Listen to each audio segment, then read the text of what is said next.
那我们都知道，我们前面几场呢，都从策展人的观点来谈展览是跟我们的意义是什么。但是呢，今天我们特别邀请到纽西兰的策展公司的负责人Steve 老布先生，他要跟我们分享的是从观众的角度，到底观众我们在看展览的时候，我们会期待什么？那所以一个展览，如果我们说展览像是一个剧场的话，其实表演者跟观众之间的沟通是最重要的。那我想我们今天很难得有机会特别邀请到Steve 先生从纽西兰来，那他的设计的经验非常的丰富，从博物馆的展览到世界博览会的纽西兰馆，那各式各类的展览他都有策展的经验。那他希望的就是让每一次观众的参观经验里面是能够很清楚的掌握到讯息，同时能够把他的参观的真实的经验带回家。那但是这个怎么做？那我想我们今天就期待是能跟我们分享，所以就拜托大家来，我们掌声欢迎他。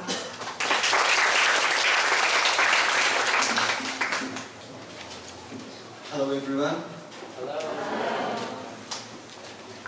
It's great to be back in Taipei, amongst friends and fellow artists, to talk about the industry we work in and the joy that we share in creating new experiences for our visitors. I think that's my name there. For all I know of Chinese, it might say small bald guy. 各位艺文界的朋友，大家晚上好。今天真的很开心哦，有一次机会来回到台北，在现场我们看到很多的新朋友，很多的旧朋友。今天我们的主题是要来跟大家谈一谈如何打造新的观众体验。那么大家都知道我的英文名字写在这边，我的中文名字我们也把它放在今天的投影片上面了。这个是之前一个主办单位帮我做的。那因为我也不懂中文，搞不好他们是写说这个头发快要掉光的外国人也说不定。I'm grateful to my dear friend and supporter, Dr. Lai Ying, and for inviting me here, and to Museum of Contemporary Art for hosting the Spring Lecture Series. And I'd also like to acknowledge my translator, Jennifer, who's going to do a fantastic job, I know. I hope this presentation does justice to their faith in me and the work of Story Inc. Actually, I'm really nervous because you're such an auspicious audience, because this is the longest I've ever had to speak to anyone, and that means I have to express some opinions and be a bit cheeky. No offence, it's just possible that by the end of this lecture some of you will want to kill me and some of you will want to make love to me. 首先呢，谢谢我的好朋友，也是这次邀请我来的这个赖英教授，让我真的觉得在台湾真的觉得非常的宾至如归，能够在今天有机会来到台北当代艺术馆来跟大家做春之当代夜的这个系列讲座。希望呢，我也今天准备了非常丰富的内容，希望不会让大家觉得对我失望，或者对我所代表的 Story Inc 觉得失望。在座的很多都是艺文界的朋友，都是这个领域的内行人。那么老实讲，我从来就没有讲过这么长的演讲，所以其实我的心情是非常紧张的感觉。会不会今天来到台湾有一点老王卖瓜？那么今天讲完之后呢，我想只有两种可能性，要不然就是大家很爱我，要不然大家就可能会恨死我，也说不定。Story Inc produces visitor experiences. We don't call ourselves exhibition designers because that's only a part of what we do. We follow a process from the story, the what's it about, the concept, the research and the writing. We work with architects at the beginning of the job. We look at the objects that we're going to display, how they're going to be mounted, and then we go on and we design each facet of the exhibition, right through the construction drawings and the prototypes, and then we when I get through all of these things, we make models of the work, and then we contract the specialists to manage, and then we manage the fabrication and the installation, and then we commission the work, we put all of the objects into the space, and then we hand over to the museum, and then we do the backup to the exhibition, and we try to do all of that from the visitor's point of view because we want them to have an experience. 首先来介绍一下我的公司，我的公司叫做 Story Inc， 是一家打造观众体验的公司。我其实不太想说，我不太喜欢别人称我们是一个展览设计的公司，因为我们其实展览设计只是我们公司业务的其中一个面向而已。首先，我们都是看这个故事要怎么样去叙述，概念是什么，要做研究，要做协作，或者是在初期就要与这个建筑师来合作，各个领域的专家来合作，物件要评估物件的起源，如何的去诠释、安装。那么每一个阶段，我们都有一些设计的工作，要建造啦，要绘图啦，要 prototype 原型，要做 model， 那么要跟各个领域的专家合作。工作的话，就还要外包啦，就还要点胶啊，事后的维修等等。但是在这个每一个环节，我们都是从观众的角度来出发，希望能够给我们的目标观众能够带来更难忘的体验。As a result of our holistic approach, we actually say no to projects where we are not the concept leaders. We've had a wonderful variety of work, from international museum design to national expo pavilions to nature park visitor centres, from cultural performances and large-scale art installations to mapped projections on buildings. 换句话说，我们提供的是一个全方面的一个服务方式。例如说呢，通常有个案子，如果概念不是由我们主导的话，老实讲，我们可能就不会接了。那么我们过去做过的案子，刚刚 Steve 给我们看到有很多的照片，比如说在这个国家级的各个的国家以及这个国际级的博物馆啦、美术馆啦、世博的国家馆、国家公园的游乐中心、游客中心，还有甚至文化表演内容的设计、大型的装置艺术，还有建筑物的光雕投影等等。We've enjoyed the opportunity to work with thinkers and dreamers and business-orientated clients and government representatives and local artisans from all over the world. We get to know people on the streets. We get invited to banquets. And we get filthy in our high-vis outfits and safety helmets when we work on big building sites too. And in the end, people come to experience what we've created. And that's the moment of truth. Right there. Did we make them laugh and cry? Did they go away forever changed from what they experienced? Did they get the story?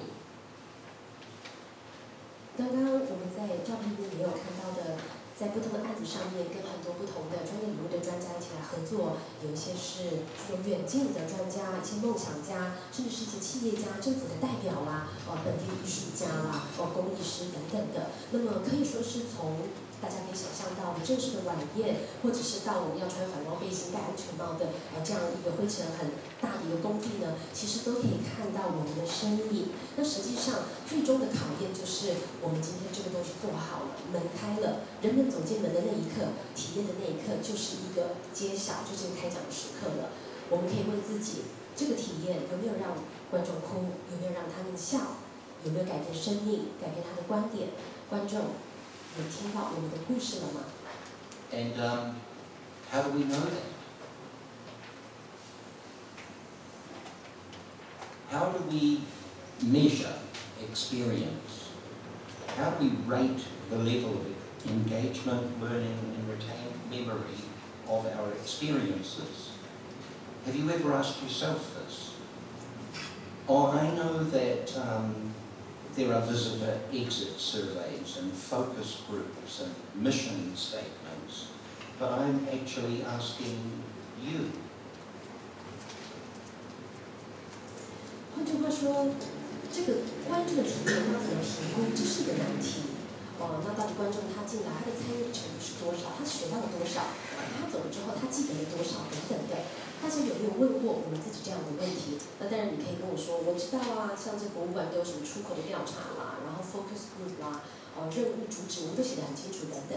但是我希望现在大家能够问自己这一个非常重要的问题。What are the experiences in your lives that you'll never forget? Can you close your eyes? Can you go back there? 大家在生命之中有什么是最难忘的一些经验？大家能不能够闭上眼睛回想一下？ As I wrote this presentation, I thought I'd better ask myself the same question. So I'll start this part of the story from the very beginning. Sorry, that's too far back. Here I am, at 5 years old. My first really remembered experience. My dad and his brothers had just finished building their garage alongside our house. It was a big party with everyone from the small town, lots of food, laughing, music. But what I really remember is the building of the garage, the plans, the concrete floor being poured, and the timber being cut to length, the roof trusses, the sound of hammers and hand saws, and how the men had to discuss each piece to make sure it would fit right. 来回答这个问题呢，我先来自己来回答好了。我来想想看，我自己一生之中有哪一些比较难忘的时刻？也许就从我5岁的时候开始吧。我5岁的时候，我还记得那个时候，我的爸爸还有我的伯伯呢，他们一起刚刚完成了家里一个车库的新建。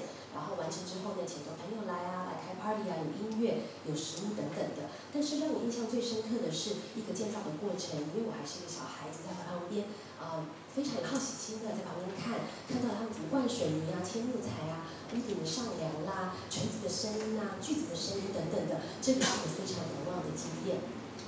Mum and Dad's businesses prospered, so we moved to the capital city, and when I was 13, I was such a good boy.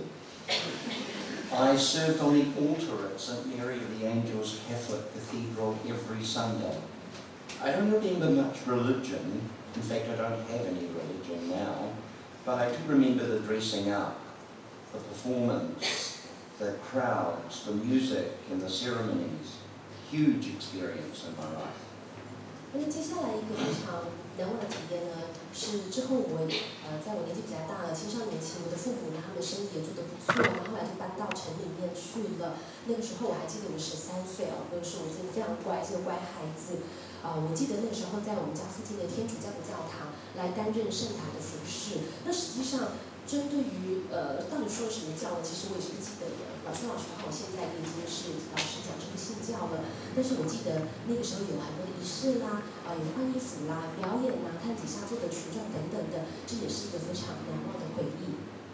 About the same time, I built an electric train set in our basement.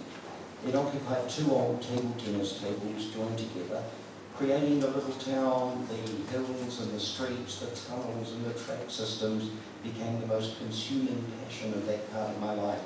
My mother would scream at me to get out of the basement and go to bed. 那位难忘回忆呢，是大概在那个时间点哦，我在我们家地下室用了这个2个乒乓球桌的这样的一个面积，我组了我自己的一个小小的火车世界哦。大家可以看到里面有城镇啦，火车还可以过山洞啦，还有树啦，什么一堆的。那个时候呢，我真的是每天都花很多时间来做我这个火车的模型。那我还记得我妈妈那时候每次都在楼上骂我说，还不赶快上楼睡觉。At 15, I got my driver's license, actually. Yeah, I sold the train set to buy my first motorbike. A 1962 Norton Dominator 650. It changed my life.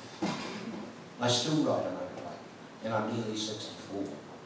I love the man and machine interface, the experience of swooping through landscape, using balance and skill to make it feel like flying. 那这个照片呢，是我以前之后呢，在15岁的时候，我当然年纪比较大了，那我想要骑摩托车，所以我就把这个火车组呢就卖了，然后就买了这个摩托车。那我真的是改变我的世界。我现在还是很喜欢骑，64岁了，还是非常喜欢这种人跟机械的一个互动哦。那个时候真的我记得那个时候，就是骑着机车啊，徜徉在山水之中，真的是一个很开心的时光。At university, I began to design and build scenery for the theatre productions, and also acted in them. For my Master of Arts degree, I went to California to study theatre production, 3 years of constant performance and directing, theatre set design and construction, lighting and stage effects. 在大学时代，大家可以看到我这个投影片上可以看到，我开始呢，在念书的时代呢，就做了很多剧场舞台的设计啦，还有舞台的这个道具的制作啦，还有相关的表演等等。那后来呢，我到了美国的加州去念艺术的硕士，主修的是戏剧的制作，所以在那个时候呢，有3年的时间都是一直在做表演啦、导演啦、舞台的设计啦、舞台的背景的建造、灯光，还有舞台的特效。If you've never been a performer, you'll never understand why I say that acting is the most intense experience I can remember. 如果你没有表演过，你可能很难体会我为什么觉得这个表演在舞台上面对人群真的是最难忘的经验。Back in New Zealand, I began a 20-year career as a director of film and television programs. What a cool job that is. The responsibility, the tension and drama of it all. It was such an exhausting experience. 后来呢，毕业之后我就回到了纽西兰，在纽西兰呢就做了这个电影跟电视的导演制作，一做就做了这20年。我自己觉得是真的是一个很棒的工作，虽然压力很大，那么在工作的期间也都有很多的挑战，但是呢也是一个很让人难忘的经验。Rabina and I have 3 wonderful children, and 2 grandchildren, and another one on the way. Being a partner, a father, and a grandfather is the crowning experience of my life. Okay, that's enough about me and what I think of experience. 在照片里面可以看到是我的太太，她的名字叫做 Robina。我们有3个孩子，那我们现在有2个孙子，还有第3个呢也快要诞生了。所以呢，我的角色也是一直在转变，以前是做先生，后来是做爸爸，现在呢也做阿公了。所以老实说呢，成家立业其实是我所有经验中最难忘的。那刚刚讲这么多都是有关于我自己，现在我们来进入主题，讲观众体验这个主题。Check out what Jason Silva has to say about experience design, immersion, attention, and catharsis. He thinks they're really just one thing. Now, I apologize that this is in English. It's too hard to translate, so just go with the pictures. 那么其实我有一段影片要给大家来做一个分享，它是 Jason Silva 他在里面来讲，到底怎么样打造体验？他要讲到很好的体验呢，应该是一个设计精良的、一个全方位、无感的一个体验，一个能够吸引观众注意力的，而且是可以提供观众体验者一个情感宣泄管道的。那很抱歉是英文，我们这个影片的部分我们就不做翻译了。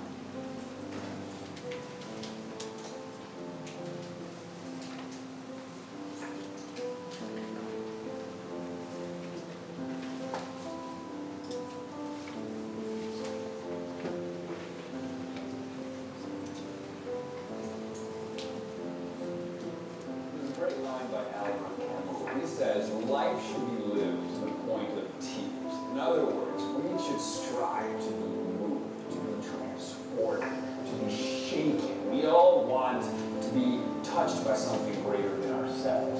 That's a difficult thing to do. So I've become really obsessed with the idea of experience design, just basically hacking experience, hacking subjectivity. Now, what is experience? What is first-person subjectivity? Well, in a way, it's the evanescent flux of sensation and perception that is, in a way, all we have and all we are. It's the multidimensional matrix of first-person experience unfolding moment by moment. It's the voice in our head that lets us know that we exist. So how can we inform? How can we script that narrative? How can we be the director of our own movie, so to speak? And it turns out that the trick is attention. To hack experience, you've got to hack attention.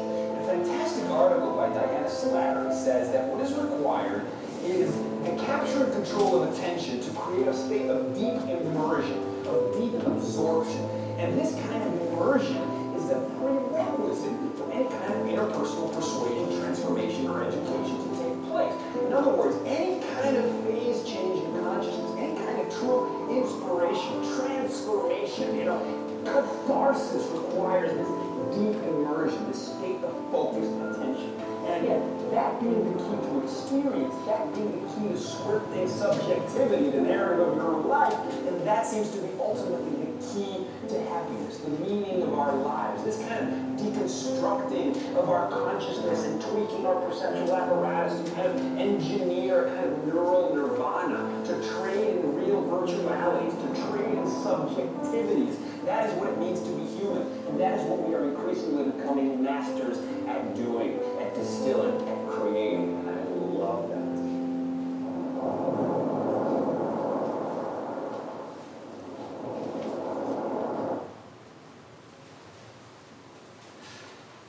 Life should be lived to the point of tears. I know what you're thinking. He's crazy. But sort of visionary crazy, and I personally like that. Can anyone say that the experience of their exhibitions is so compelling that visitors are moved to tears? 刚刚影片里面有跟我讲到，他说如果没有流过泪呢，就是没有活过。我觉得他可能想的这个人讲话这个方式，他大概有一点疯疯癫癫的，但是。虽然疯疯癫癫，但是我觉得又很有道理。我们在座的有多少人敢说我们的展览让人印象深刻，甚至是留下感动的眼泪呢？ We all talk about the visitor experience. These days, it's not enough to be exhibition designers or curators or interpreters. We're all seeking that mysterious and perhaps impossible standard we call visitor experience. When museums and art galleries moved into the new world of audio-visual enhancement, we told ourselves that the objects and the artworks were being brought to life by these new interpretive techniques. We were giving our visitors an experience. 大家都很喜欢来谈论观展的体验。近年来呢，其实讲到这个展览的设计者已经不足够了，说是策展人或者诠释者也都是不足够了。我们大家都还在非常努力的来捉摸、难以掌握，能达到的所谓的观众体验的。当我们博物馆或者是美术馆用了许许多的科技、许许多的声光效果，我们就告诉自己，这是一个新的诠释的方式，这是一个新的诠释的科技。我们让展览活过来了，我们让参观的经验能够更丰富，是吗？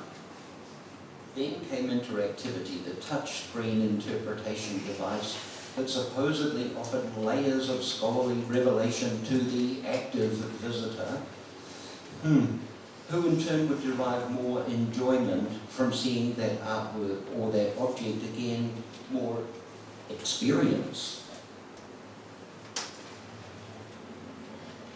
那么后来呢？随着时代的演进呢，那更多的博物馆、美术馆也是搞了一堆互动装置哦，比如说一堆触控荧幕啦。那我们是这么告诉自己的，这一定能够给观众带来更多的体验、更多的启示。在看艺术品的时候，在看文物的时候呢，会有更能够享受，会有更愉快的体验等等。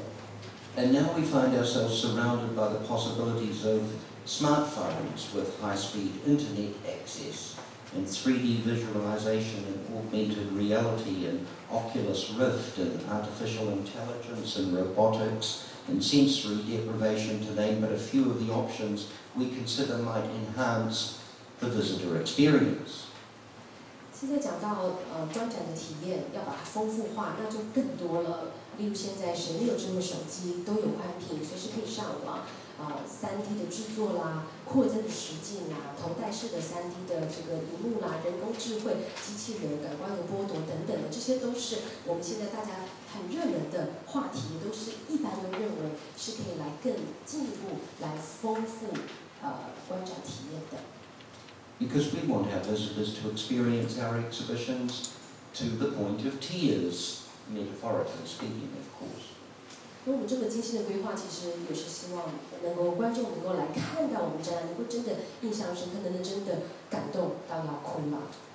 But in a world of diminishing visitor numbers, particularly amongst young citizens, are we really enhancing the impact of the original object, artwork, story, history with these new experiences? Or are we simply dumbing down our exhibitions in the hope that we'll appeal to audiences whose attention spans are jangled by the new world of superconnectivity? 现在我们大家面临到的难题呢，是博物馆美术馆参观人数是持续在下滑的，尤其是在年轻族群的掌握上面比较具有挑战性。我们要问自己一个非常简单的问题：我们看到这么多的一些花样，这么多的科技，真的能够增加观众他对于物件、艺术品，或是我们想要讲的这个故事，它的效果吗？真的能够增加他的印象吗？还是我一切呢都已经简单化了，或者所谓的低能化，来争取注意力逐渐缩短的年轻族群的青睐呢？ I want to use some examples of Story Inc.'s work alongside some new and exciting technologies that are available to exhibition professionals in a modern context. Mostly I'm focusing on the value of these technologies in the telling of stories. 接下来我会给大家举一个我们 Story Inc. 公司的几个例子这例子就是如何的来适切的使用这些科技来进行专业的展览的设计跟装置，而且是符合现代的这个时代的潮流的。那么同时我会要大家注意到的是，不是这个科技的本身，而是这个科技能够为于我们要来诉说的这个故事，为于我们要表达的内容带来怎么样子一个更大的附加价值。But first, let's go to the dictionary. I want to understand what we all mean by experience. You might think it means one thing, and I might think something completely different. 所以我们现在先来看 experience 这个字好了，体验这个字的定义。那也许你觉得体验的这个定义跟我不一样，所以呢，我们先来看看。The noun experience in the English language has multiple meanings, but they're all interlinked. 那 experience 在英文这个字如果查字典的话，其实有很多的意思那这些意思之中其实都有相关的。我们可以看到白体字的部分，例如 experience 是与事实或事件有确实的接触，或者是有确实的观察。那第二个定义呢，是长期体验下所带来的知识跟技能，可能是跟一个特殊的职业点是相关的。我们看到下面的定义呢，experience 是一个事件，它是一个发生的事情，是一个给人留下印象的一个事件。It can also be a verb. Experience 也可以是一个动词。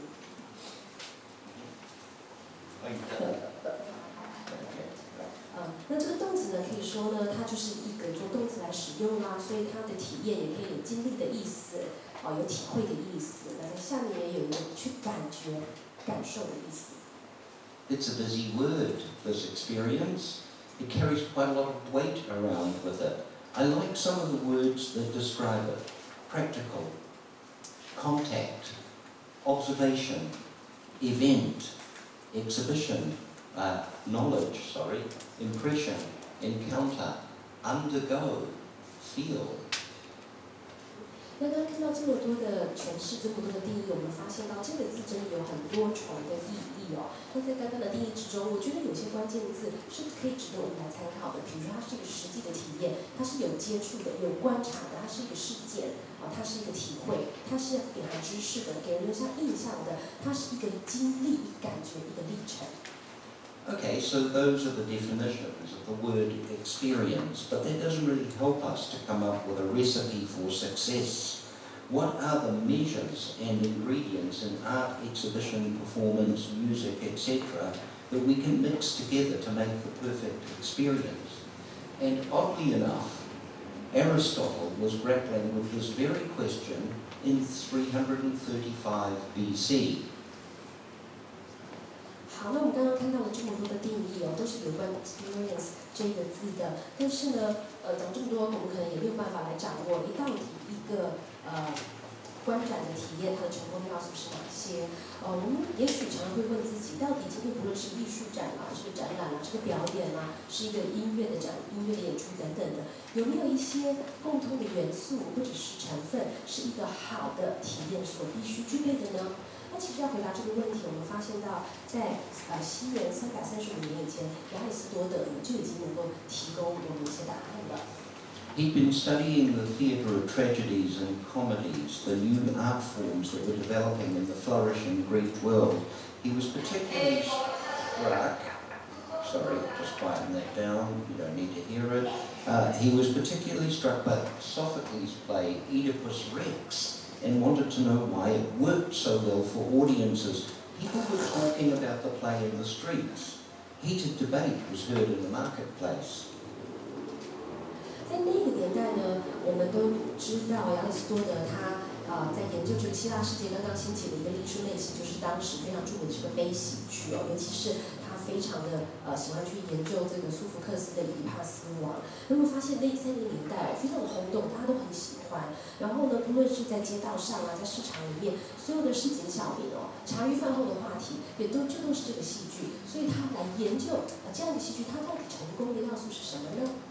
So Aristotle decided to analyze the structure of the drama. He was asking himself the question, what makes this a good experience? Aristotle decided there were 6 functions a drama must have in order to be successful, and they are. 所以他就归纳出来了，他就来分析这样一个戏剧的结构呢。他问自己一个问题：一个好的体验有什么样子的必备的元素呢？那么他就归纳出来，所谓好的戏剧、好的体验有6大功能。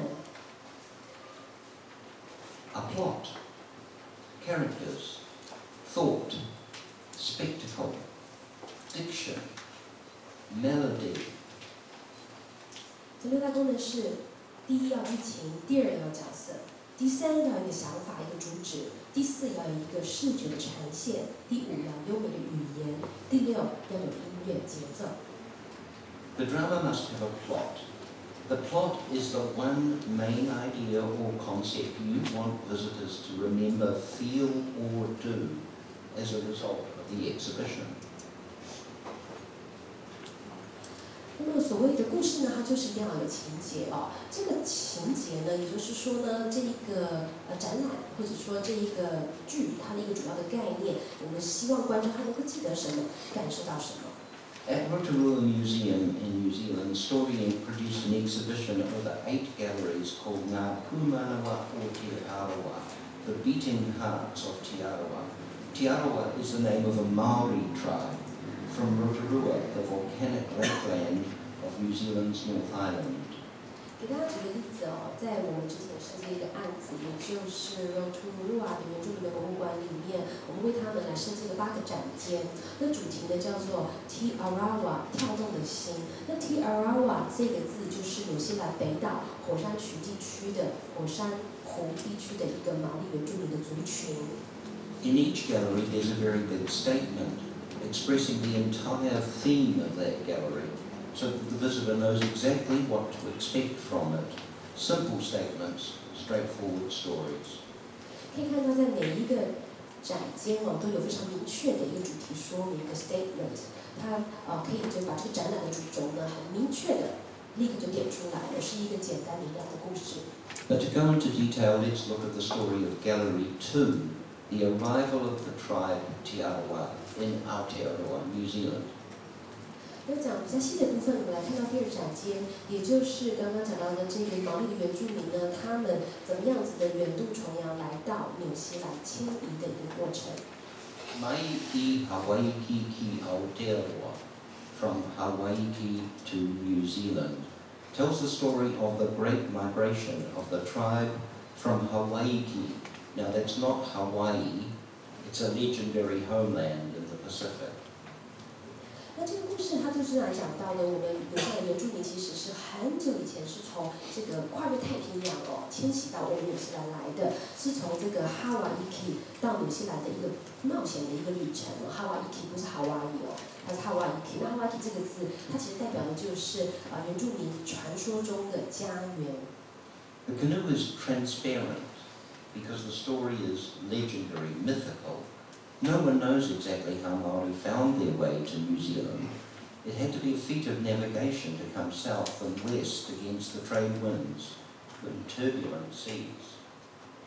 那么在传说之中呢，是他们乘着独木舟来到纽西兰的，所以在展件中间我们有一个透明的独木舟哦。那么为什么是透明的呢？因为其实这些都是传说而已，所以我们是希望能够捕捉它一个传说的精神。那实际上，在古早的时代，纽西兰的这毛利原住民到底是怎么来的呢？也没有人知道，因为当初有贸易的季风、海上的大浪等等，如何去克服的一切呢，都是以传说的形式在流传罢了。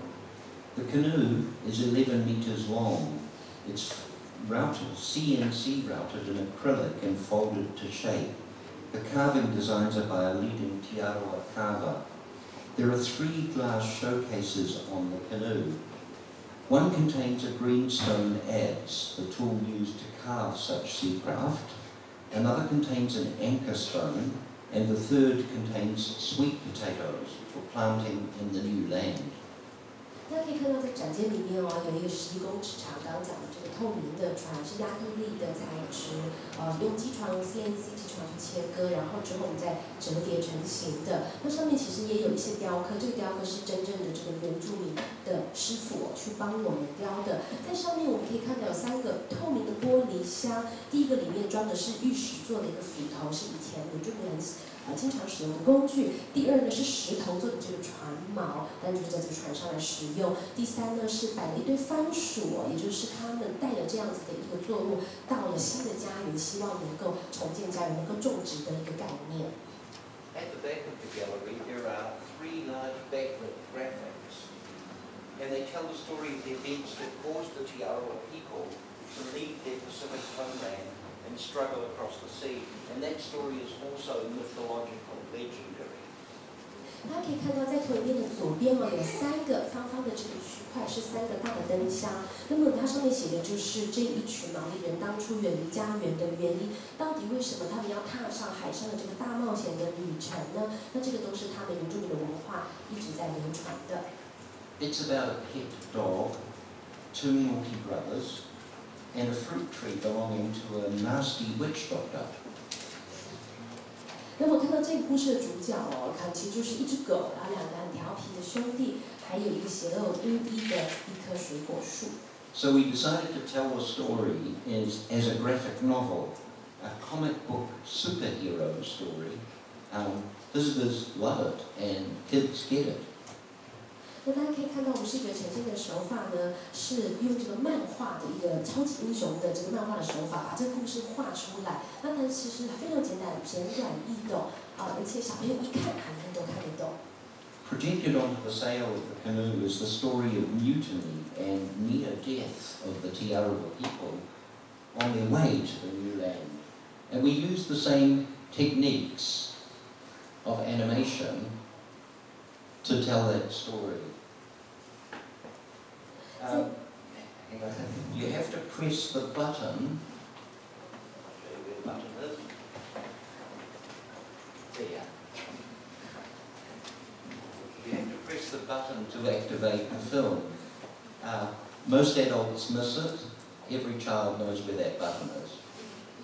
大家看到这个船上这个帆其实是一个投影的一个布幕，我们把迁徙的历程刚刚在后面是用漫画一个一个的方式去呈现。那我们用漫画的超级英雄的方式把它转变成拍一个卡通。那这个卡通呢，你走近它也不会放。这个船的后面就有个按钮，那你要按这个按钮，那这卡通就会投射到这个船的帆上面，就会开始播放。那很奇怪的是呢，大人通常呢都是不会去注意到这个按钮。那我也观察过，就每一个小朋友他都会注意到，他都会去按。Interestingly, our Maori elders agreed with us that this was an appropriate way to deal with stories that they tell in song and poetry to a modern audience. 那很有趣的是，毛利的这个长老也很同意以这样的方式，我们一个漫画的手法的方式来呈现，原来是一个诗歌口耳相传的一个神话，来对于现代的符合现代观众他的需求。Along the wall, the big graphic wall with a headline, we investigate the scientific reality of the Great Migration. Scientists believe through DNA and linguistics that Maori and all Polynesians originated here in Taiwan. Some 5,000 years ago, they began a sea exploration that eventually populated the islands of the Pacific. Finally, around 1300 AD, Maori arrived and settled in New Zealand, a land that had never seen a human being, the last frontier. 那在展览之中，我们也有一个特别的面向，是来讲到所谓比较科学面的一个历史面的。我们知道从 DNA 的证据以及语言学的考证，毛利以及波利尼西亚的这边的组织，其实最早以前都是来自于台湾哦。那么这个大概是5000年前后的这一个时间点，它就开始的从台湾迁移出去。所以根据历史的考证是大概在西元大概西元1300年的时候呢，毛利他这个毛利族群他们来到了纽西兰，在那个年代是一个没有人烟的一个不毛之地。I chose this example to explain Aristotle's requirement of plot in the drama. This gallery has a central theme, the Great Migration.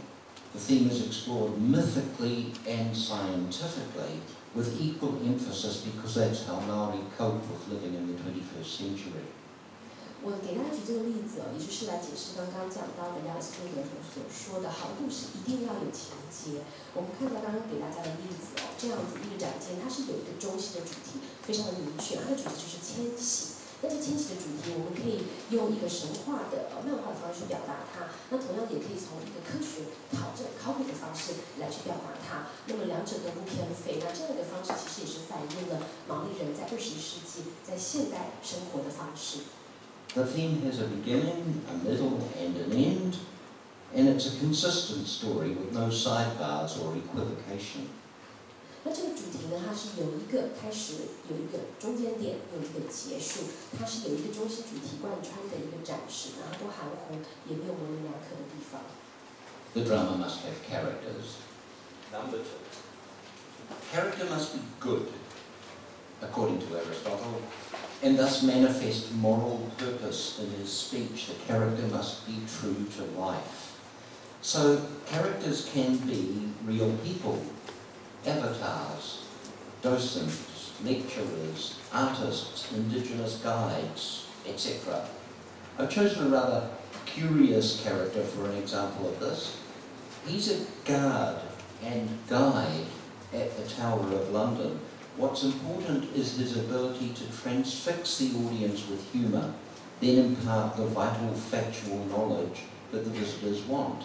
Now, you might not understand a lot of this, especially with his accent, but he's terribly funny. 那可能我讲到亚里士多德他讲到的第二个元素，也就是一套的故事，它一定要有角色。那这个角色呢，是最好是大家都能够认同一个正派的角色，它有一个道德的目的，它是一个有血有肉的一个角色。角色可以说是一个人，可能是一个替身，它可能是一个虚拟的人物，可能是导览的人员，他来当这个所谓的角色的扮演，可能是讲者等等的。那么我接下来给大家看这个影片是我自己觉得做的蛮好的。在伦敦塔这边这个观光地区，它的首位是兼导览，那它的手法就是它毕竟是要做一个事实的阐述，但是它用它个人的风格穿插了很多的幽默让观众有一个身临其境的感觉。Might be on holiday, but I'm not. Let's go. I don't care if you live in catch-up. It's an amazing fact that the elderly just don't realise how little time they may have left. Well, this could be the last one. They make the most of it and get moving quicker. Closer, closer, closer, closer. Oh, you're welcome. No. You flirty with me. Please say yes. Right. You're now standing in a killing ground. It's no longer operational. Sadly. As an attacking army, you'd have lost dozens, possibly hundreds of men in that festering bog of the mud. Wrestling with the polar bears, trying to climb the walls. All the time you're doing that, there are people trying to kill you. Now, it's unlikely you would have got this far, but if you did, unlucky.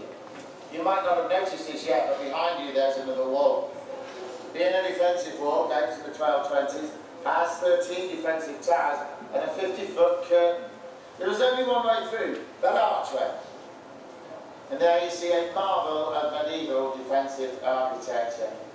A 2.5-ton open steel portcullis, 700 years old and in perfect working order. Beyond it, those gates weigh a further 3 ton. And that's 5.5 ton of open steel that you're going to hack through with your foxy little swords and axes. And that will take time. I really love him. He's a stand-up comic. But his history is that he was in the Royal Army, became a guard at the Tower of London, and now he's a guide at the Tower of London. But he's brilliant. Okay? 那这位导览其实他很有趣哦，他非常的幽默，就好像你听他的导览，就好像在听那个就是很会说笑话的艺人一样哦。其实他本身的背景也是非常有趣，他以前是从军的，然后后来他来到这边当伦敦塔的守卫之后，又变成伦敦塔这边的导览了。The drama must have thought, says Aristotle.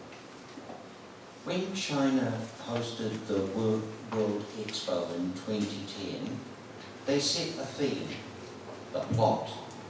They wanted countries to respond to the statement, better cities, better lives. Story Inc. and our architectural partners ask ourselves, what makes a better life? 第3个重要的元素，一个好的经验，它是要有想法，要有巧思的。我们举我们之前做的案子，就是上海世博，2010年的上海世博，它其实已经有个主题，这个主题就是我们刚刚讲到的，第一个就是所谓的情节。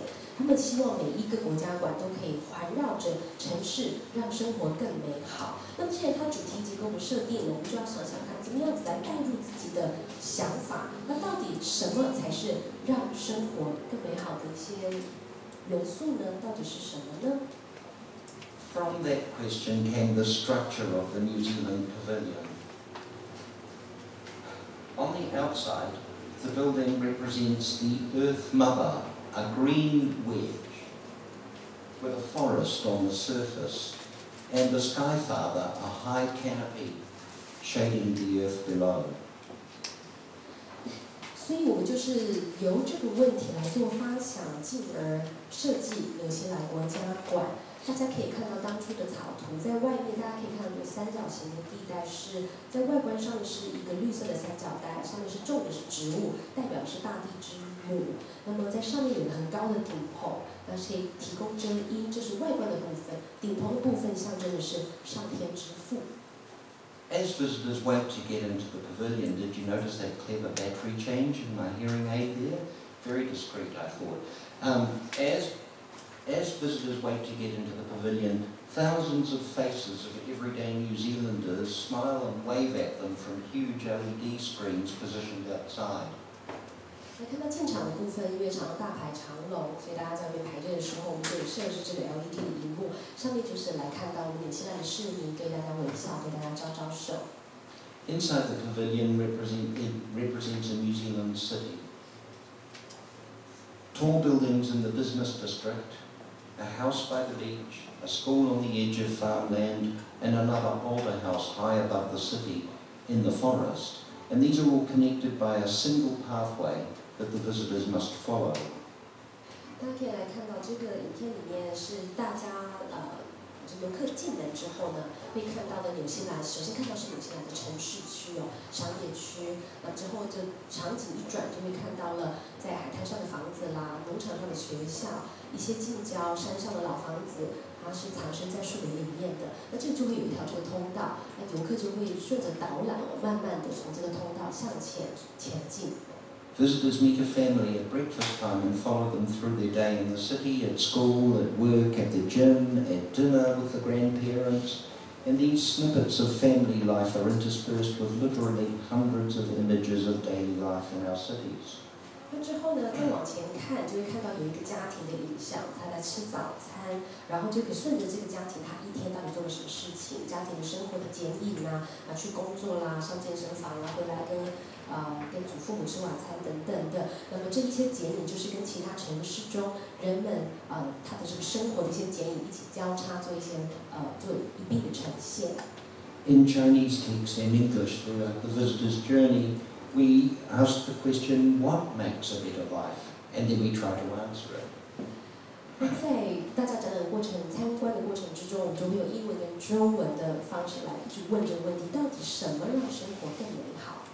While the other pavilions were focusing on architectural futures with rapid transport and smart technology solutions, we were trying to ask our visitors to think about their family life, their happiness, and their friendships. 那我们看到，其他很多其他国家馆就是来讲到建筑的未来，的走向啦，多伟大啦，很多快速的交通、智慧的解决方案等等的。但是我们是另外一种手法，希望观众来到了纽西兰国家馆，可以来思考自己的家庭生活、自己的好朋友，来体验一下一个幸福的感觉。 And once the crowds reached the top of the interior walkway, they came out onto a roof garden. And even as they zigzagged down the path through the native plantings, we inserted Maori proverbs and Kiwi sayings, translated in Chinese, on the walls, to reinforce the message that people make better cities, therefore people make their own lives better, and the cities follow.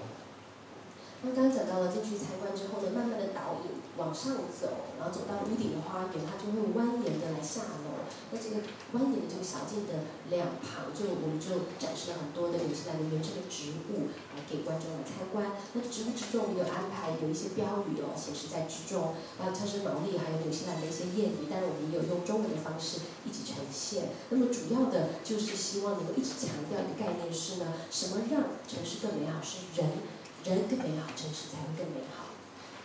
I'm not certain how successful all this was. Our pavilion won the Silver Award for unique design and theme awareness, but to my horror, literally thousands of people per hour were marching through with their cell phones on record above their heads, and they weren't stopping or noticing anything, they were just powering on.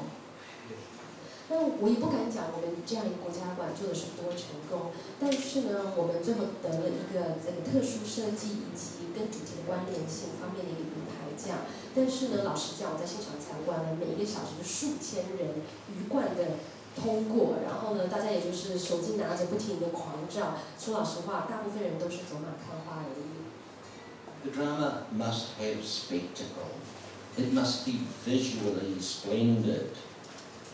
Aristotle was referring to the settings of the drama. We don't know what they looked like in 335 BC, but if you imagine the settings for, say, Phantom of the Opera, or Avatar, Lord of the Rings, anything like that, you know what I mean. Here's an example of spectacle. 那么第四个元素。 一个好的故事，它要有绝佳的视觉的呈现，在视觉上面能够让观众是惊艳的。那当然，在亚里士多德那个年代，刚刚也讲到是西元前335年，到底有怎样的舞台背景，我们现在是没有办法去考证的。但是可以来想想看，比如说我们的歌剧魅影啦，或者阿凡达等等的一些真的很让人震撼的一些场景。那么我也有一个例子给大家看看。 Excuse me, everyone. Sorry, we've just jumped. I just lost the plot there.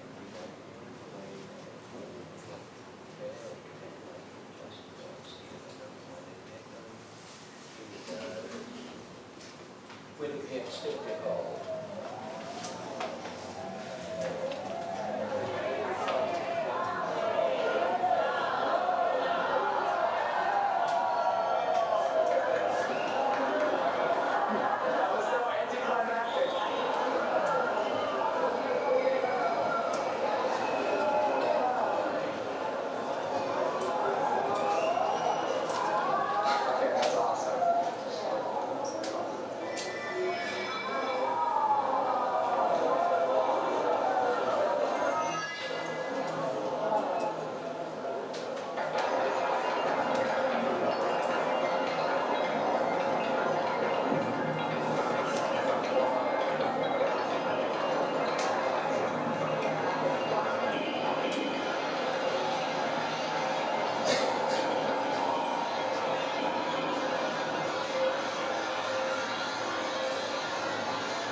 Don't you think that's awesome?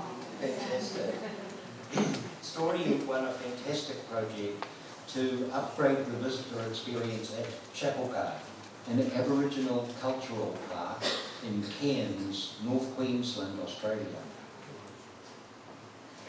然后另外一个案子跟大家分享是我们之前目前在进行的一个澳洲北昆士兰区的原住民文化公园的更新计划。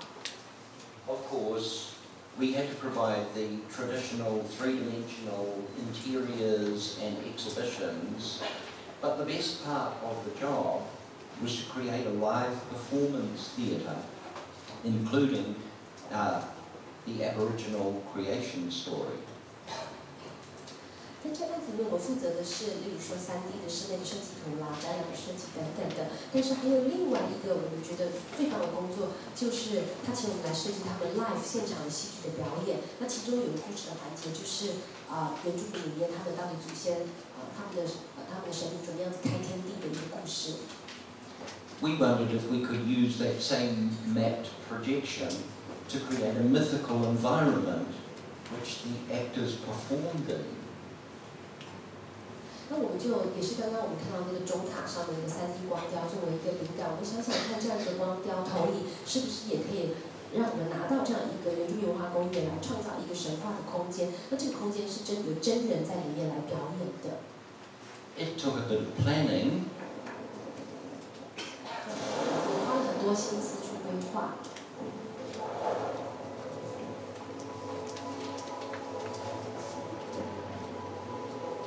The exhibition, well, the entire cultural park opens in 3 days from now. Unfortunately, I won't be there for the opening.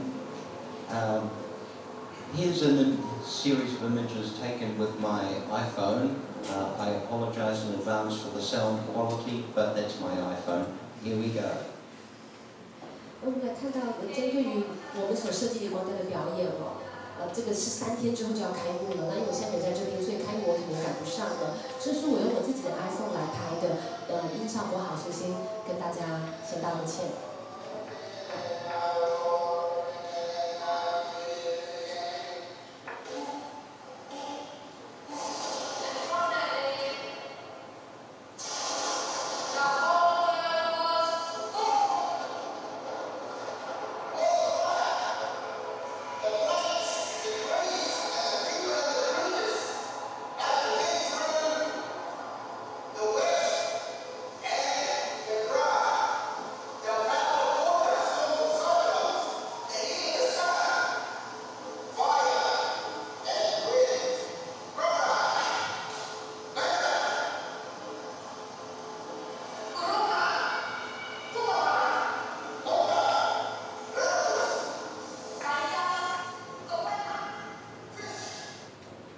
Good fun.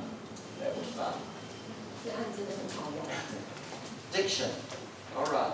The drama must have diction, the metrical composition of the play, the way language is used to convey the representation.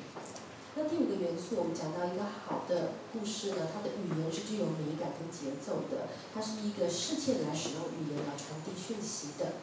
Most exhibitions require our visitors to read text.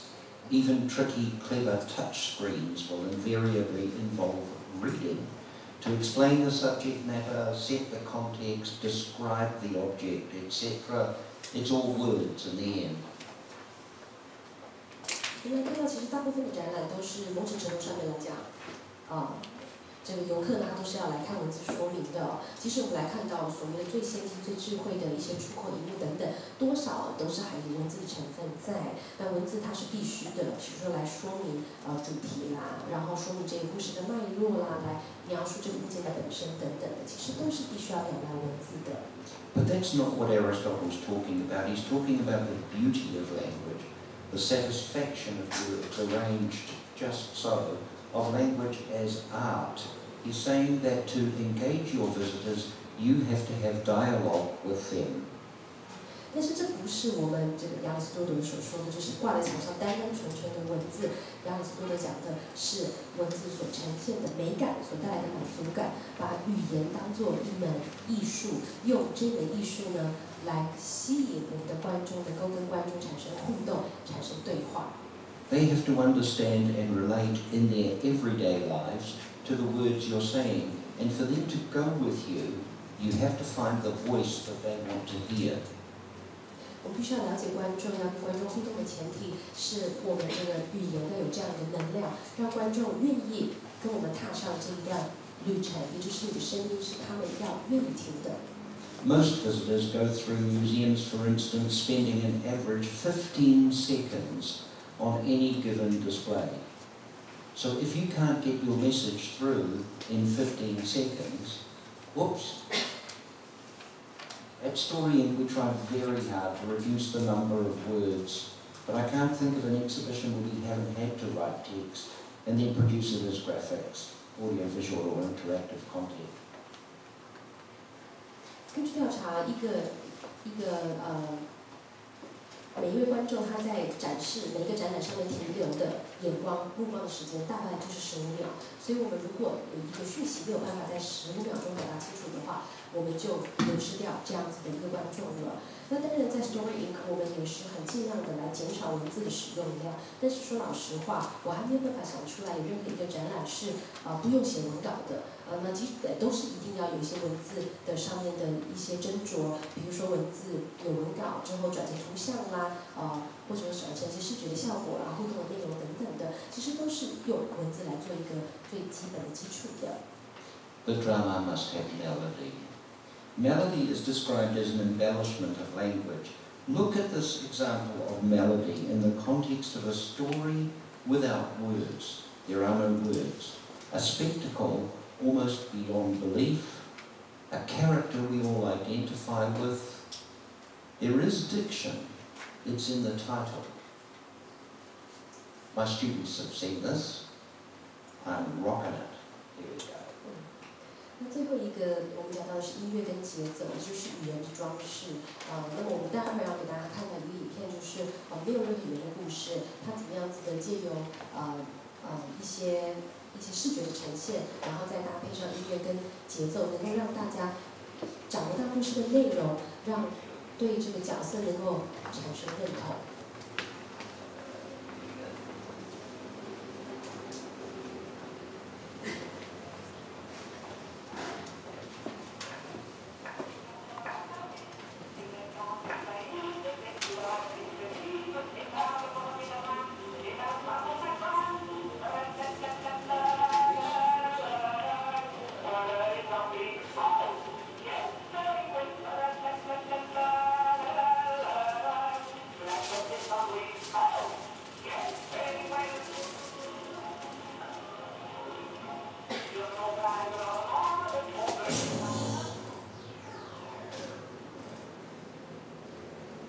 You should think about while you're watching this.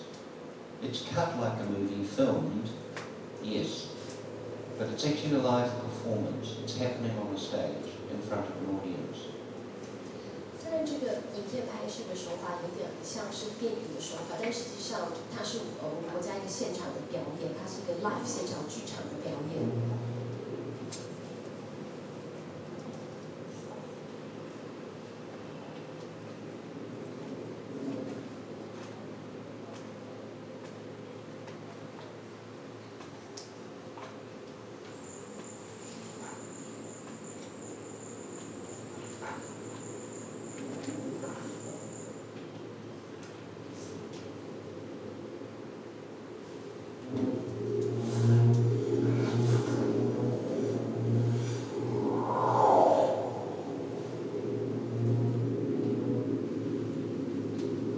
Seen this before? 多少人看过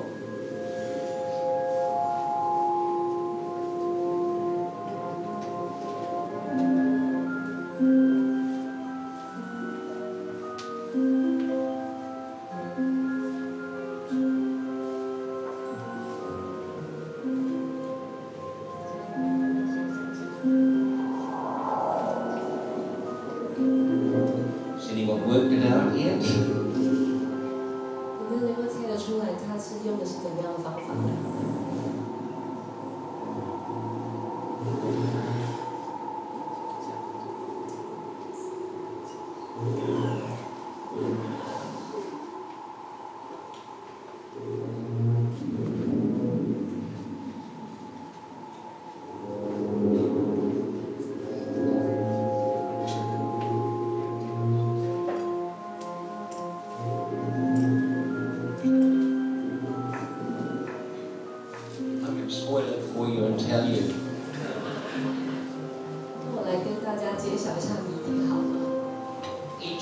lampshades is a quadcopter with GPS. 那每一个这个圆圆是灯罩嘛，灯罩里面其实它就是那种无人机，有点像是那种小小的那种遥控直升机的概念，然后是用 GPS 去操控的。The room is a digital grid. The stage is a digital grid.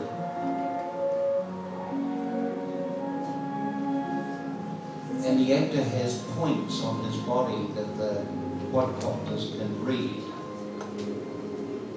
那在这个舞台还有表演空间，它其实是本身就是一个 GPS 的一个场域，它现场是有一个数位的，但我们大家看到就是说数位的一个画的方格，做一个方格的定位。那么这个表演者他本身身上有一个控制点啊，那么他们会借由 GPS 来感应他的手势。So each of those lampshades knows exactly where it is in 3 dimensions and in relationship to him. 那所以每一个就有这样的 GPS 科技呢，所以每一个这个灯罩它都会去来测量它跟表演者的相对的关系，它是一个3D 能够去测量的一个模式。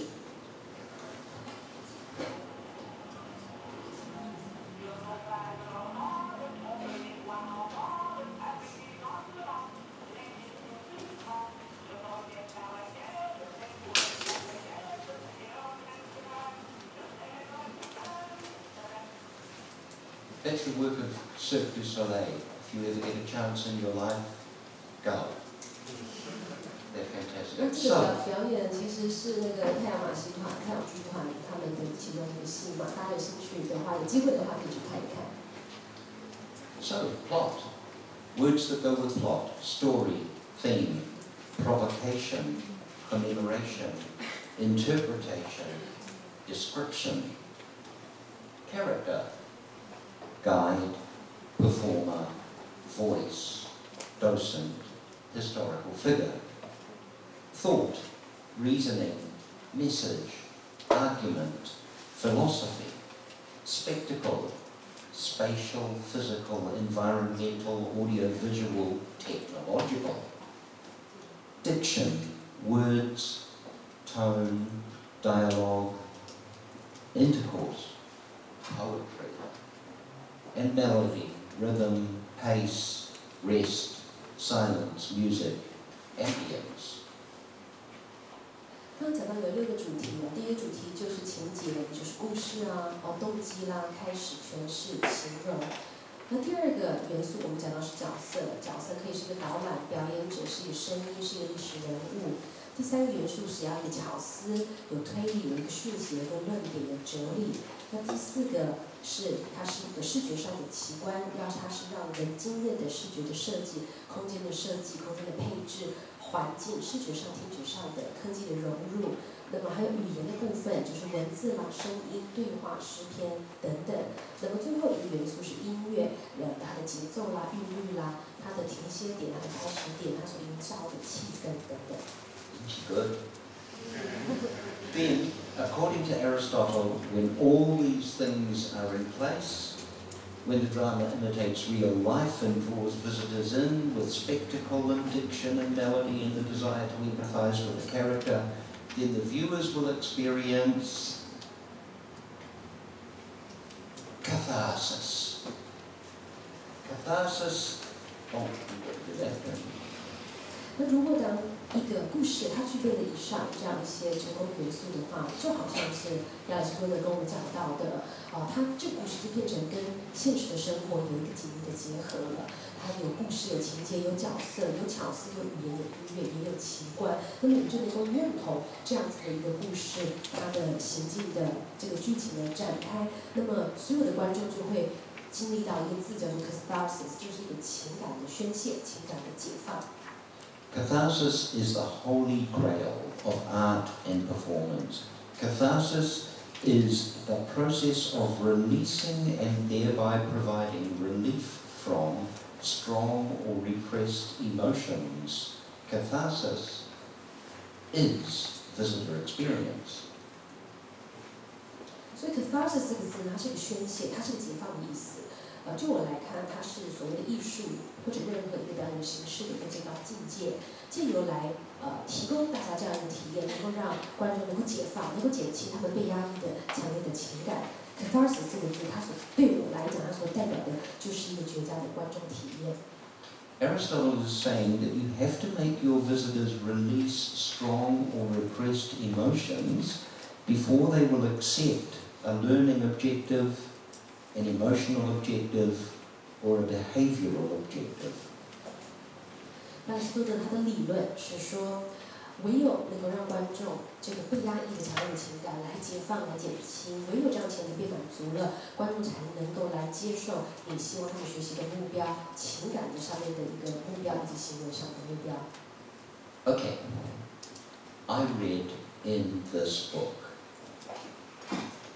The permanent exhibition site on the second floor of the North Wing introduces the whole story of the 228 massacre in the form of a history footpath integrating traditional and digital interactive media, which help visitors to understand the background and historical outline of the incident and review the progress of human rights and the rule of law in Taiwan, as well as the implementation of democracy in Taiwan over the past few decades. 我来参观这个228纪念馆的时候，也看到他们这个手册里面，他这么写的，英文是这么写的。他说，我们在这个馆的2楼西翼的这个常设展来讲解的是228事件的始末，让观众能够随着历史的脚步结合传统跟数位的互动的媒体，能够来协助访客进一步的了解228事件的历史以及相关的时空背景。能够来学习台湾的法治立国以及人权的进步，以及台湾在过去近10年来的民主发展。Really? 开玩笑的吧 So many plots, so many characters. Is it spectacular? What's the thought here? Does the diction capture the visitor with its poetry? And what makes up the melody? What's the rhythm of the visitor's progress through this moment of Taiwanese history?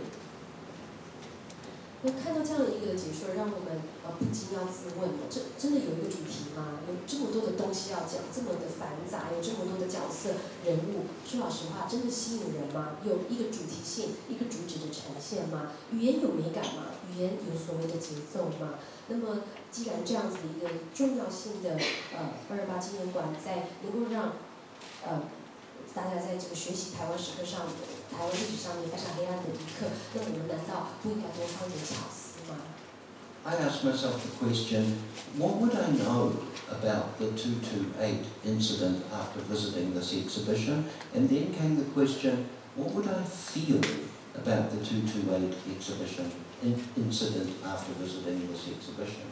那我来这边参观之后，我也问自己哦，参观之后我到底学到了什么？我感觉到了什么？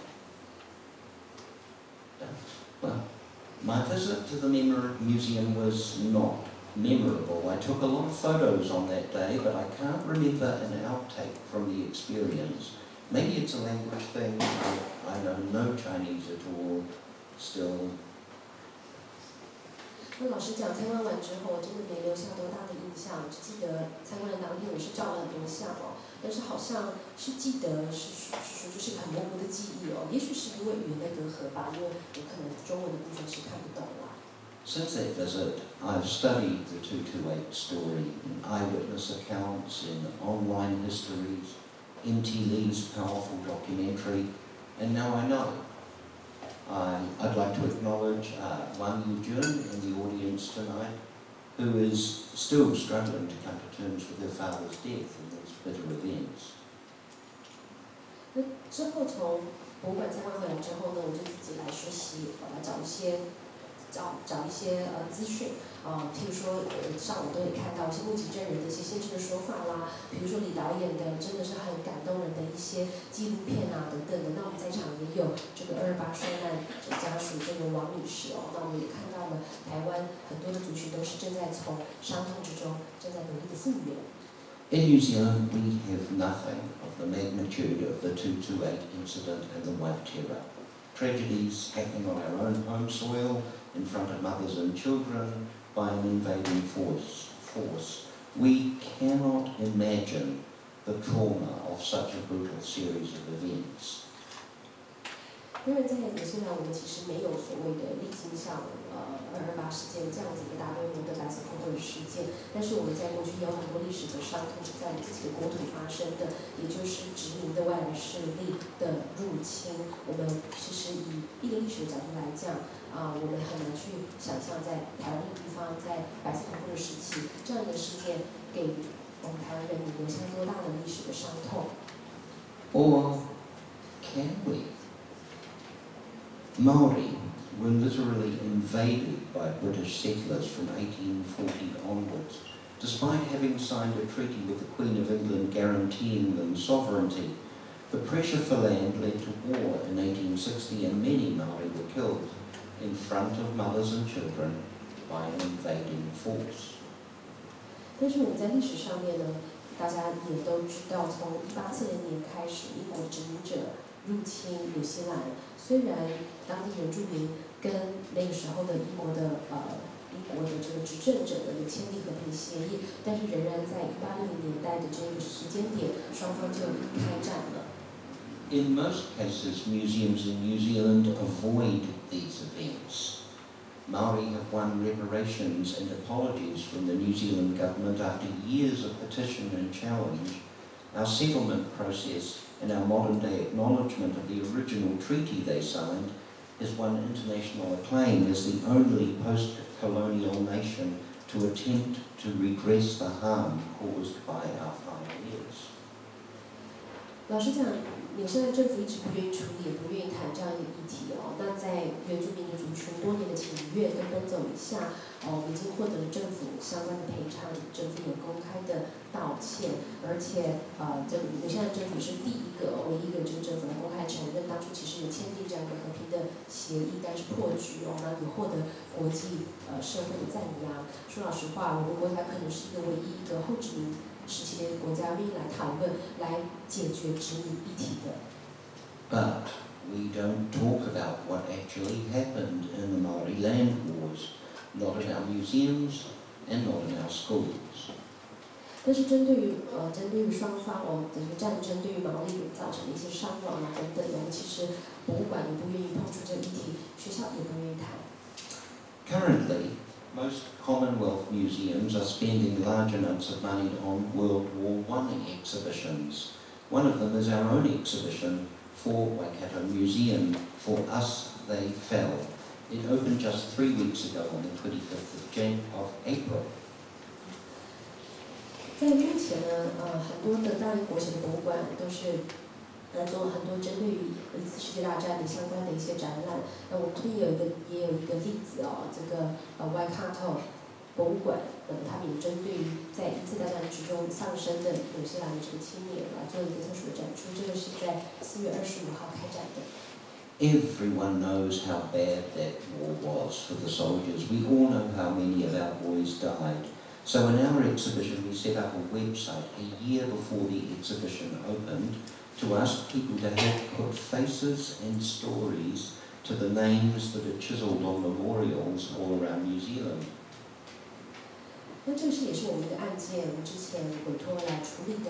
我们也知道，在那个年代，我们有很多的年轻的战士，就是白白的送命了，国家将领送上战场了，一去就不回了。所以在我们的展览开始前的1年，我们就已经做了非常长期的规划，能够1年我们就有一个线上的网站，也是希望动员当地的社群，动员网民的力量，来找出我们在全国有很多的一次大战的纪念碑上面刻画的这一些战亡的战士，他的姓名还有他背后的故事。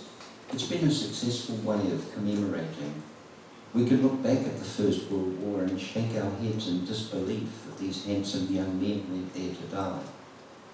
这是纪念这一些年轻人的最好的方式了。我们回过头去看，我们在一次世界大战这么多的年轻的战士送上战场，白白的送命，我们可以在之中获得怎么样的教训呢？ But where are the serious questions of our current day attitudes to war and our nation's involvement in them? What can we learn in Iraq and Afghanistan that we didn't already know from Gallipoli and Passchendaele? Even as we commemorate this disaster, which occurred a century ago, aren't we just repeating it?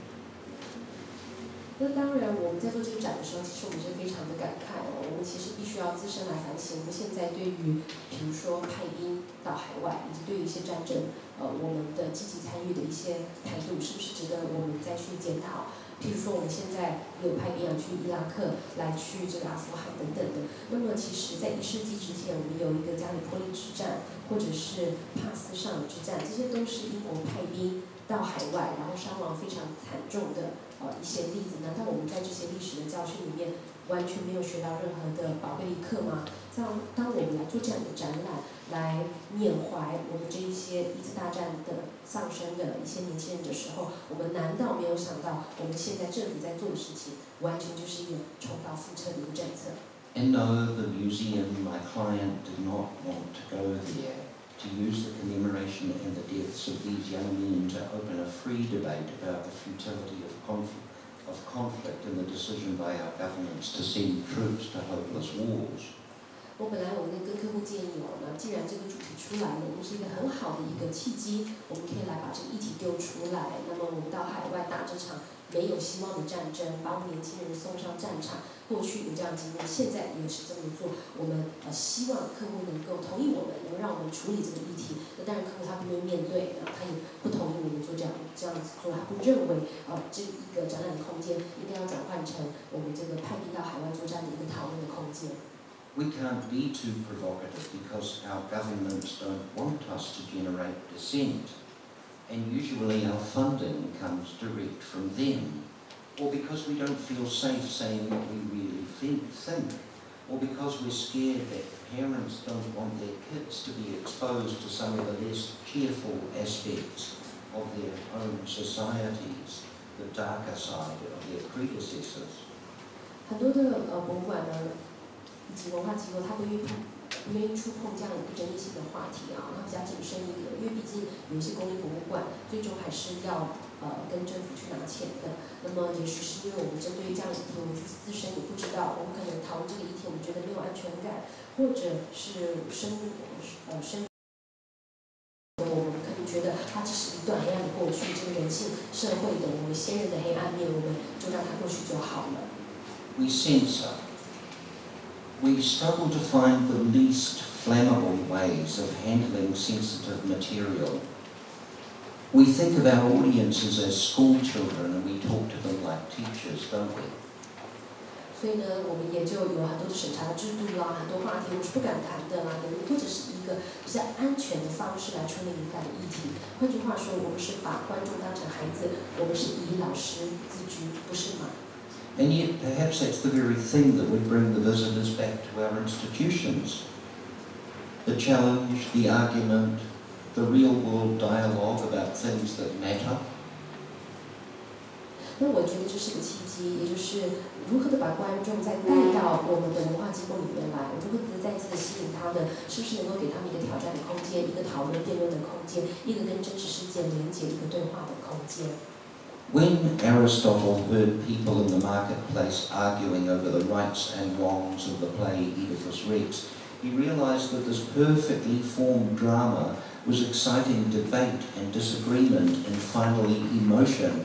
In Aristotle's mind, this debate was a healthy activity for society. 那亚里士多德他来听到这市井小民来谈论伊底帕斯王的这个剧的时候，他发现到这剧的成功是因为它激发了一个辩论的空间，它激发不同的声音，也激发了大家强烈的情感。在亚里士多德的心中，这样子的一个辩论其实是一个所谓健康的公民社会最不可或缺的一个元素。This week, thanks to Dr. Lai, I've had the pleasure of working with students from National Taiwan University of the Arts. I've had a chance to listen to their views on museums and exhibitions. They're an outstanding and outspoken group of young people and you should be proud of them, but you should also listen to them. Theirs is a world of change. Information technology and social media allow them to find anything they seek wherever they are. So passive exhibitions are largely redundant for this group. 这个星期呢，我在台湾停留的时间，要谢谢龚教授，有机会呢能够跟戴教授他所带领的学生、研究台大的研究生有一些交流，能够倾听台湾年轻人的声音，尤其针对博物馆的部分，还有展览的部分。那这些年轻人，我自己觉得真的是很杰出，而且很多人他有很棒的一些个人的意见。我觉得我们不只是要以他为荣，更是要去倾听他们的声音，因为这一些年轻人就是未来带领改变的这些年轻人。我们现在面临了资讯的科技以及许多的社群的媒体，那么新一代年轻人在这方面的使用的频率也是会越来越频繁，而且是不分场所的、不分时间的。因此，我们消极的来处理这个议题已经是不适用了。We visited the Museum of World Religions yesterday as a group and discussed our collective visitor experience afterwards. Bella said, I saw it 13 years ago when it was new and it hasn't changed.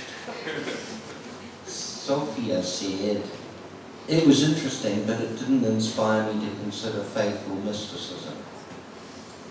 我们昨天呢还去参观这个世界宗教博物馆，那回来之后我们就有一个心得的交流啊。有位学生他就说，我13年前就来参观过了，可是13年来他是什么都没改变，一模一样。那另外学生说，感觉是蛮有趣的，但是也没有真的能够激发我，让我重新思考一些宗教的议题。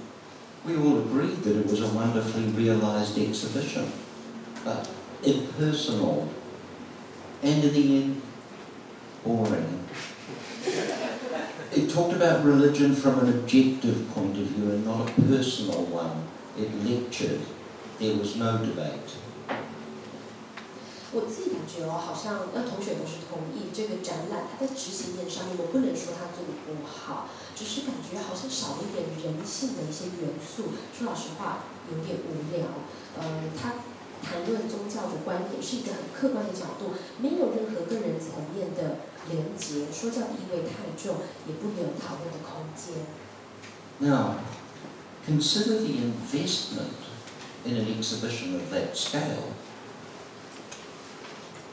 In all our museums, not just in Taipei, all over the world, the cost of maintaining the structures that support the permanent exhibitions, the collections, the general museology, it's barely sustainable. There's always a directorate, curators, historians, interpreters, and conservators, and buildings to manage. Everyone's on the payroll. It's already a major cultural investment for countries.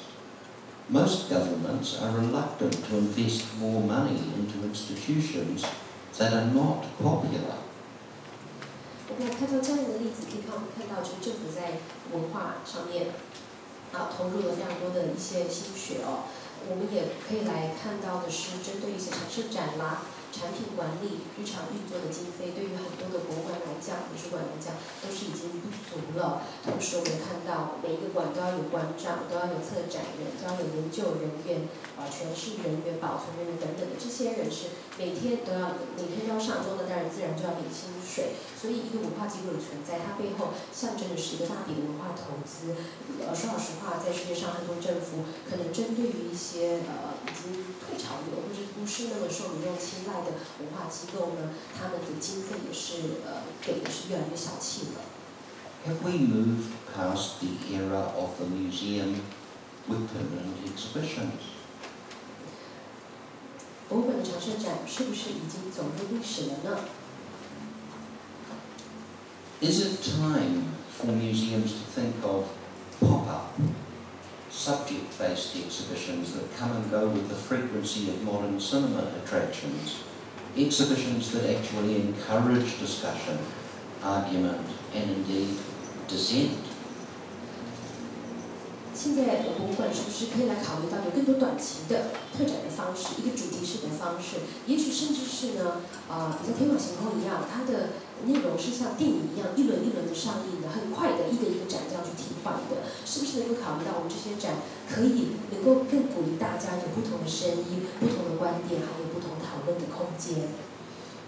Don't get me wrong, museums are definitely vital institutions for society and humanity. If there is no place where the stories of our lives are collected, then the only history we have is the one that's written by governments and victors. 那大家不要误会哦，我完全是认同博物馆它在社会以及在人类的这个文明之中它存在的价值。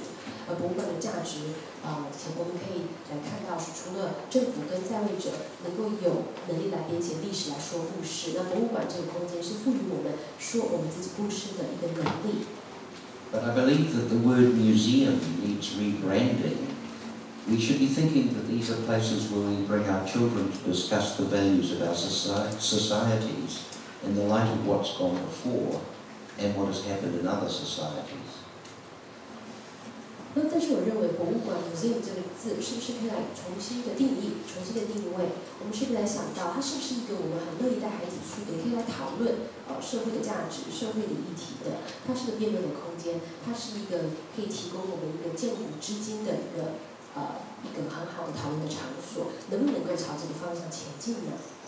I no longer think that museums can be satisfied with well-curated, even-handed, historically accurate displays.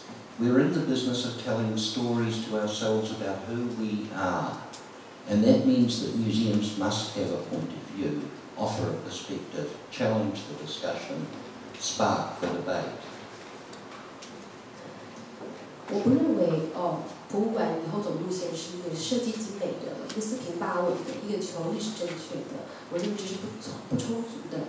我认为最重要的就是能够来针对我们自身，能够提供一个我们发声的管道，一个我们说我们自身故事的一个机会。就是表示博物馆一定是要有一个自己的声音，要有一个明确的观点，要有一个丢出挑战、丢出问题，是一个能够激发辩论的场所。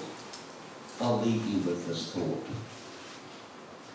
When my daughter was just 17 and already an experienced world traveller with a developed sense of herself and her place in the world, I asked her if she and her friends were going to visit Te Papa, our national museum, to see the touring exhibition of Impressionist art, because I know she loves that work. 在演讲的最后呢，跟大家分享一个小故事哦。我的女儿在这照片呢，她那时候很年轻，才17岁而已。她那个年代，她就游历了很多地方，也很有主见。那个时候我们听到，这个印象派这个巡回展要到我们纽西兰的特帕瓦国家博物馆来咯。我来问她，你要不要去看呢 She said no. 她说我不要去。Why? 为什么呢 Wikipedia's faster, more comprehensive. It's free. I can access the paintings on my phone in the bus on my way to school. 他说呢，用这个维基百科还比较快的，那个里面的话还更多，而且还免钱。那么手机上就可以看哦，然后我坐在巴士上可以看呢，去学校的途中也可以利用时间看。Are we worried? 我们 We 不担 should 心， be. 我们是该担心的。Thank you.